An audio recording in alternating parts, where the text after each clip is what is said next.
get started. Welcome to module 1 of nutritional therapy for happy hormones. And today this is an introduction about how nutrition can affect our hormone balance. So these are the things we are going to cover. So we'll talk about what is nutritional therapy, because actually there's not a huge amount of information out there explaining what it is and what it does and how it works. We'll have a very brief overview of female hormones.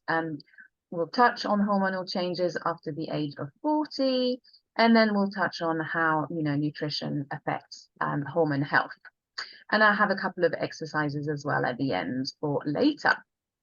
So what is nutritional therapy? Well, basically it's a personalized approach. That's just the first thing, is looking at the person itself, because we are all very different. So perhaps you are able to eat a certain food, and your neighbor sitting next to you might not be able to tolerate that food. And that has, that is influenced by our, history, our family history, health history, our genetics, our lifestyle. So many different things impact our health. So looking at the person is the first step in nutritional therapy. Also, if you speak to a nutritional therapist like myself, we look at basically identifying any imbalances or deficiencies. So we obviously look at the diet to actually see, are you eating all the different food groups, and could there be potential deficiencies that might affect your hormones, but that could affect other areas in the body. It's also about promoting whole foods. So eating, you can see on the image, foods that are not basically processed or very little. And the focus is on consuming nutrient-dense whole foods that provide essential vitamins, minerals, and other nutrients. Because at the end of the day, we don't get these vitamins and minerals from anywhere else. We get them from our food. So with nutritional therapy, we can really work with people to encourage them to try different foods to actually get all the different vitamins and minerals they need. The other thing is about supporting personal health goal. So for somebody who comes into my clinic, it could be weight management. For somebody else, it may be about improving their digestion, or balancing their hormones, or increasing their energy, and so on. So everybody will have different health goals. And we also look at lifestyle factors as part of our consultation. So we look at whether stress is a key feature in your life and how it's affecting you. Sleep is another area that we talk a lot about. Exercise, hydration, all of these different things will have an impact on how your body is dealing with you can have the really, really good diet, but if these lifestyle factors get in the way, that will have an impact on how you feel. And the lovely thing about nutritional therapy is that we, like I said, we look at person as a whole. And the fact that all the different body systems are connected. And it's about identifying one area that's going to make the biggest difference to your life, because that one area will then influence all the different body systems. So once again, it's looking at the person and identifying those key areas. And also, this is not a very sexy topic, but preventative and long-term approach is also part of what we do, and really showing people that, by having a great, best diet you can have, even though there's might be days where it's not perfect, but, you're doing your best 80% of the time. And will help you, remain healthy and happy for a long, long time, hopefully. So now let's look at the key female hormones and basically these hormones that you can influence with nutrition. So we have about 50 hormones in the body that all interact with each other. And the key sex hormones are estrogen, progesterone, testosterone, which are the ones that tend to fluctuate as we get older, as women get older. And also thyroid hormone is another really, really important one. And hormones regulate menstrual cycles, fertility, metabolism, the way we use energy, mood, etc. And an imbalance in these hormones can lead to all sorts of symptoms and health challenges. So understanding and supporting hormone balance is really, really crucial for overall health and vitality. So this is a typical cycle. A 28-day cycle where week 1 is the period, the bleed. Then week 2, the blue line represents estrogen. So estrogen starts to rise. Then day 14 of a typical 28-day cycle is ovulation. And then after that point, estrogen starts to drop and progesterone starts to rise. And the role of progesterone is to maintain pregnancy, should there be one, okay? And as a woman starts, gets older, these two main hormones, estrogen and progesterone, can start to fluctuate and cause some of the symptoms. And some symptoms may include things like hot flushes, mood swings, weight changes, digestive issues, sleep disturbances. There is a very, very long list of symptoms. But the key thing here, and the good news is, what to remember, is that we can influence these symptoms with nutrition, and nutritional therapy can really help manage these symptoms.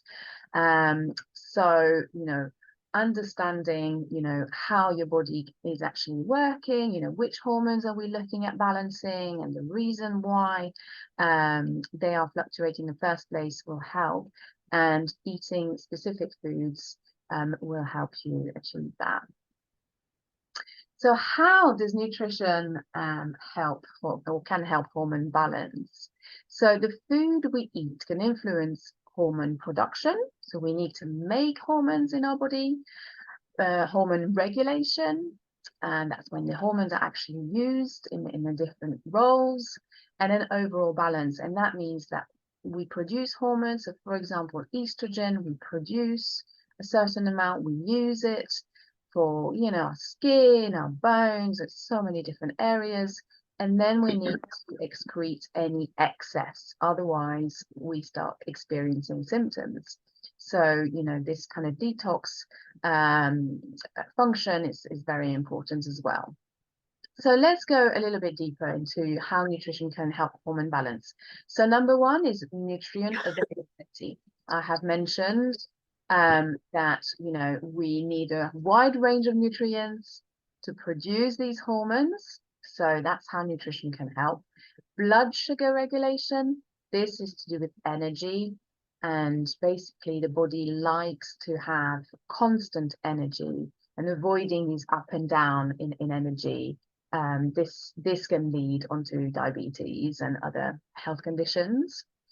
Healthy fats, very, very important for hormone balance. So we are looking at the balance between omega-3, omega-6, and omega-9. So omega-3 are your healthy fats, so your avocado, your walnut, your oily fish. Omega-6 is very common, so it's your vegetable oils and mainly and butter and things like that. And then omega-9 is olive oil. So we need to achieve a really good balance, and people tend to have high levels of omega-6 versus omega-3. So we need to make sure we have a really good balance between the two. Now, estrogen metabolism. So like I mentioned a little bit earlier, basically by eating certain food, you can help your body produce estrogen, but also get rid of any excess. Gut health is super, super important for hormone health. And again, eating foods that will be, nourishing your gut microbiome will be essential. These are the little bacteria in your digestive tract that are keeping you healthy. Inflammation, we're looking at keeping that down, low level of inflammation, because that will have an impact on the hormone balance. And again, some food cause inflammation and some food are anti-inflammatory. So knowing, which one these are. So inflammatory food tends to be things like red meat, dairy, and sugar. And then the food that reduce inflammation will be your plant, your whole foods. Okay. Now, weight management, stress response, thyroid health are all other areas that you can influence the nutrition and that have an impact on hormone balance. And then finally, we have hormones that regulate our appetite. So we have one that make us feel hungry, and we have one that makes us feel full. And again, we can regulate these with nutrition and lifestyle. And they will also have an impact on our sex hormones. So when we're looking at managing, whether it's perimenopausal symptoms or menopausal symptoms, all these different points will be, they're all very important in terms of hormone balance. So just to recap, we've looked at what nutritional therapy is about, and it's about looking at yourself as a person and looking at your needs in terms of your health goals, what you're trying to achieve, looking at the areas that potentially need a little bit of support. And when looking specifically at hormone balance, then again, it's looking at all these different areas and working out, okay, which area do I need to really focus on in order to manage hormonal symptoms. And the really good news is that food has a huge impact on all of that. And the earlier you can start addressing hormonal imbalances, even before perimenopause, the sooner, the easier the transition, let's say.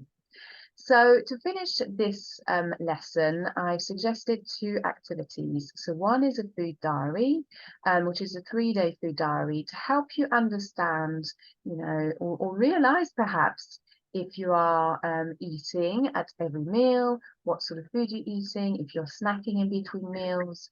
And this is all, it will help with understanding blood sugar balancing, which we'll talk about in a further module. And then there's also a symptom questionnaire, which again can help you identify the areas in your body that perhaps need the most support. And again,